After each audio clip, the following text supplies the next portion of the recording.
All right, I'm here at the Pennsylvania School Counseling Association annual conference, and I'm here with Belinda Wilkerson, who is an independent educational consultant, but she's also very gifted school counselor and knows her stuff. Question number one for you, Belinda. What advice would you give to someone who is entering the counseling profession or is a brand new counselor? One of the first things I would recommend to a new counselor is that they join their professional associations, starting with their state association, also with their national association, in particular ASCA. There's so much that you can learn from those two associations. First of all, just the conferences that they offer and the workshops they offer, but also within those associations you can find people to mentor you, to help you as you're going through that. One of the other things I would suggest, as you're a new counselor, you're always thinking about what is it I need to do with my curriculum? How do I deliver this curriculum to students? One thing that I found very useful is to make friends with people in the various departments. So for example, the English department, history department, science department, so on and so forth, they all have department meetings where they're talking about their curriculum or what it is they need to do. Start attending these meetings, first just as an observer, just listening to what it is that their concerns are, and then show them how that you can help them meet their standards, and they can also help you meet your standards.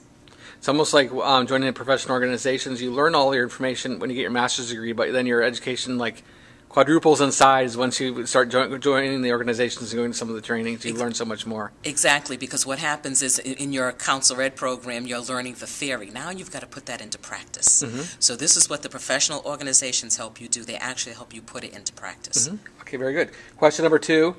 How did the development of the ASCA National Model impact you as a school counselor and impact your profession? Okay, as a school counselor, it impacted me because it gave me more credibility.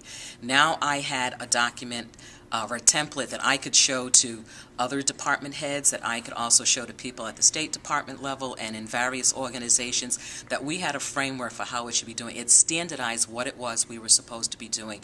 So many people have a hard time understanding the role of a school counselor. They just know what it is their own personal school counselor did. So this gave us an opportunity to show what we do as a profession. Mm-hmm. This is how we do it, this is how it should look, and it's all about student outcomes. It's not about us, it's about what's going to be different for that student as a result of using the ASCA National Model. Mm-hmm. I feel as students, we're almost, when we're young, we're like diamonds in the rough. Yes. And we have those people that polish us up and get us where we need to go, and they're almost mentors or people that we look up to. And we all, as school counselors, have those. Who is someone who you looked up to, or someone who impacted you greatly as in your role as a school counselor? Okay, well, I can say that, all my teachers, I was fortunate in that all my teachers were pretty good, and I loved school.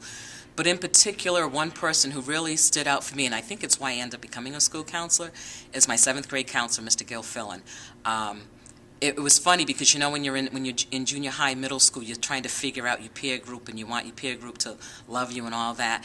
And I was always a pretty good student, but I was more interested in the social part of it, so I wanted this particular group of girls to like me. So I started acting out a little bit, just enough to get their attention, but not enough to get my mother's attention. Mm-hmm. And Mr. Gil Fillon actually kind of reined me in one day. We had a conversation. He was pretty blunt about what he thought I should be doing and what he didn't see in me, and it basically said he was disappointed in seeing some of the things that I was doing because he knew I had the potential to do better. That stuck with me because he didn't have to do that, which I'm so glad it happened then, because that following year I had a school counselor who on the surface was very good, and did all the things, and we were actually doing guidance lessons. That was way back in the day, before we had an ASCA National Model. But he felt that when we had to talk about what it was we wanted to do in our future careers, and I had always wanted to be an educator, and that's what I talked about.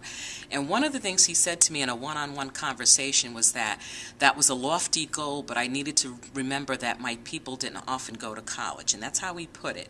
And then said I should try to emulate the woman who was the secretary in the office, who happened to be African American.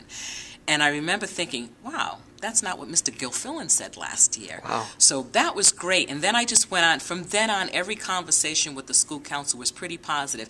But that one was good in a way that when I was in college and I was struggling and wanted to give up, and I was a first-generation college student, I always compared those two. So it was like, you have that conscience on either shoulder. Mm-hmm. So I always thought, well, this is what this guy said, this is what that guy said. but those that gave me the positive feedback won out.